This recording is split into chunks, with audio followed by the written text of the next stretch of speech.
ఏ recipe చేస్తున్నారు? ఈరోజు మనం పైనాపిల్ సాలడ్ చేసుకోబోతున్నాం. Pineapple salad. Yes. Okay. So simple recipe అండి. సో ఈ వీక్ మొత్తం కూడా మనం గౌట్ గురించి మాట్లాడుకోబోతున్నాము.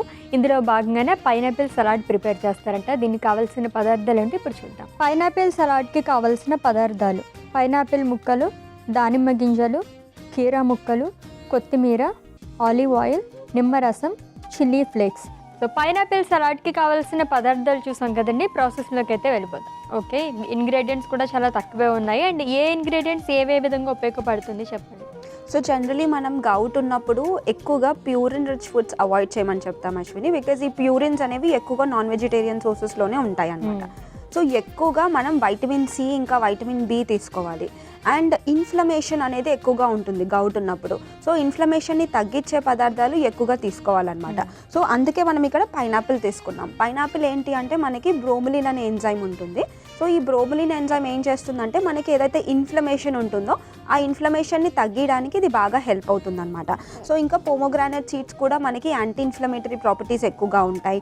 అండ్ మళ్ళీ కుకుంబర్ కూడా వాటర్ కంటెంట్ ఎక్కువ ఉంటుంది. మనకి బాడీకి వాటర్ కంటెంట్ ఎక్కువగా ఇవ్వాలన్నమాట గౌట్ ఉన్నప్పుడు. సో అలాగే మిగతావి కొన్ని డ్రెస్సింగ్ లైక్ లెమన్ కూడా మనకి వైటమిన్ సి ఎక్కువగా ఉంటుంది.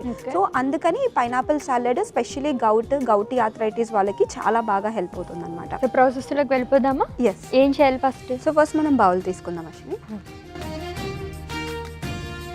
So the main ingredient pineapple ముక్కలని మనం దీంట్లో వేసేద్దాం. ఓకే.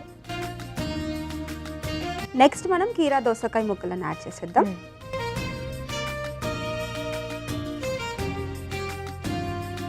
నెక్స్ట్ దానిమ్మ గింజలు. ఓకే.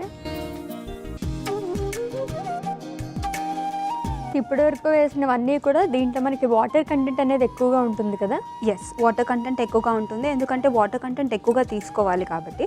కొంతమంది వాటర్ ఒక్కొక్కసారి తాగలేకపోతూ ఉంటారు. అలాంటి వాళ్ళకి ఇలా సాలడ్ తీసుకున్నాం అనుకోండి, ఫైబర్తో పాటు వాటర్ కంటెంట్ కూడా ఎక్కువగా వచ్చేస్తుంది. ఓకే. సో గౌట్ ఇష్యూస్ అంటే ఏంటి అసలు? గౌట్ ఏంటి అంటే జనరలీ మనకి ఈ సిమ్టమ్స్ కొన్ని చూపిస్తాయి అశ్విని. ఏంటంటే కొంచెం మన కాళ్ళు చేతులు స్టిఫ్ అయిపోవడము, ఆర్థరైటిస్లో కూడా మనం ఇలాంటి కండిషన్స్ చూస్తూ ఉంటాము.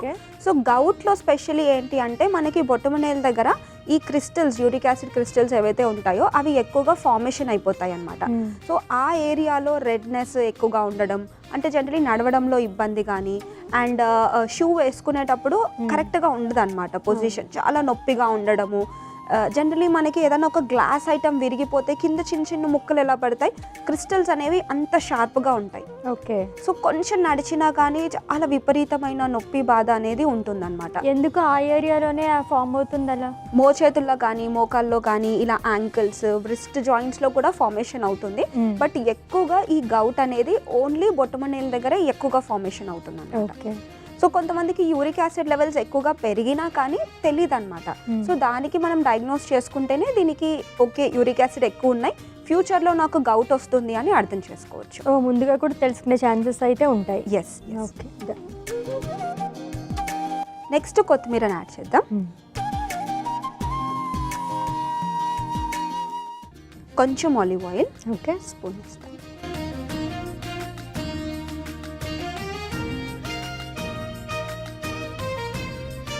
కొంచెం నిమ్మకాయ నీళ్ళు.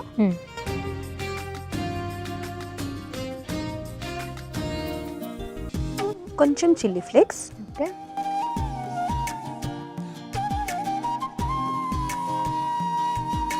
సో ఇప్పుడు ఈ మిశ్రమాన్ని మొత్తం ఒకసారి మిక్స్ చేసేద్దాం.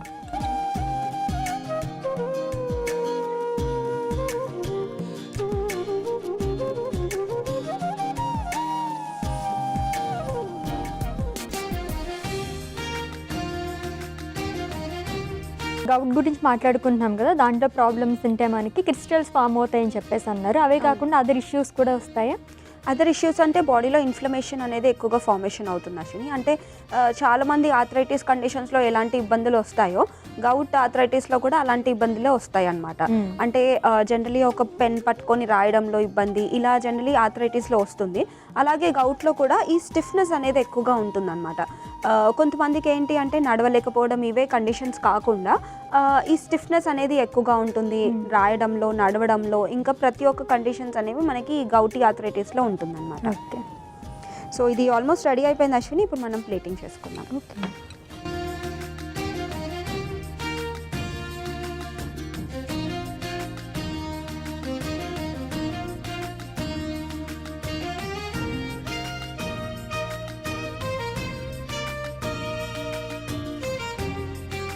పైనాపిల్ సాలడ్ రెడీ అయిపోయింది అశ్విని, టేస్ట్ చేసి చెప్పండి ఎలా ఉందో. ఓకే, సో టేస్ట్ చేసే ముందు ఇంకొక క్వశ్చన్ అడుగుతాను మిమ్మల్ని. సో జనరల్గా ఇది కూడా ఆర్థరైటిస్లో భాగంగానే అని చెప్పేసి అన్నారు కదా, అలాంటి కండిషన్ అని చెప్పేసి అనుకున్నాము. ఏ ఏజ్ గ్రూప్ దగ్గర నుంచి ఇటువంటివి స్టార్ట్ అవుతాయి, ఎందుకు వస్తుంది?